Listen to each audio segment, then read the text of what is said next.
between the White House and the Congress to get those jobs done. So we want to have as clean a slate as possible going into January. We will have to do more on the coronavirus to make sure that the vaccine, God willing, will be available, and that will take resources to make sure it's available to everyone, not just those in a position to pay for it. So yeah, no, why would we be talking to them if we didn't want a bill other than our HEROES Act 3.4 billion, which is what the American people need. They say you need to show more flexibility. We're not going to go to anything like Mitch McConnell has. People are hungry. People on the verge of eviction. People need money in their pockets. We have enormous challenges there. They don't believe in governance.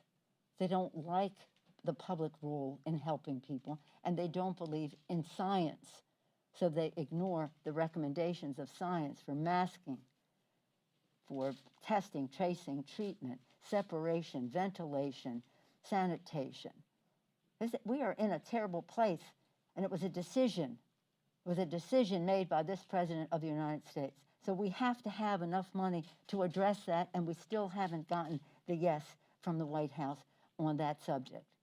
So again, it has to be about the quality of what it is yet. It's not just something to say, we surrender. They surrender to the virus. We're not surrendering to it. Speaker? Yes, sir.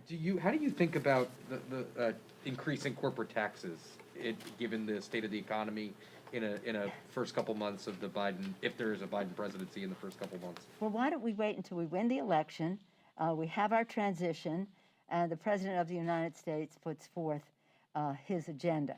I always have thought that when we do major tax policy, we should try to do it in its most bipartisan way possible. Contrary to the dark of night, speed of light passage of a bill that gave 83% of the benefits to the top 1% in our country, and then they reinforce that in the CARES Act in the dark of night as well.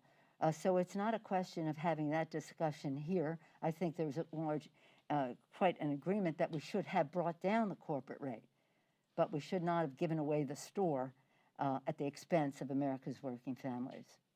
Okay, that's it. Thank you all very much. As a Giants fan, what do you think about the Dodgers winning the World Series? Can you abide that? I'm California, you know, so while the Giants first, I'm happy with it. I'm sad about the little confusion at the end there, but it was great. It was great to see. Lakers, Dodgers, yeah. But isn't it great to watch sports? Because it just takes your mind away. You forget your differences with other people. It's just like the arts. It's just therapeutic in that it not only entertains. And what I like about sports, it's about numbers. And I'm all about numbers. Whether it's elections or votes on the floor.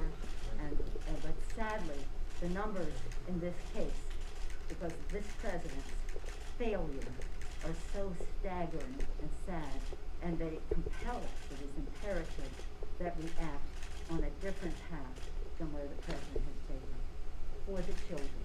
Thank you. Bye-bye.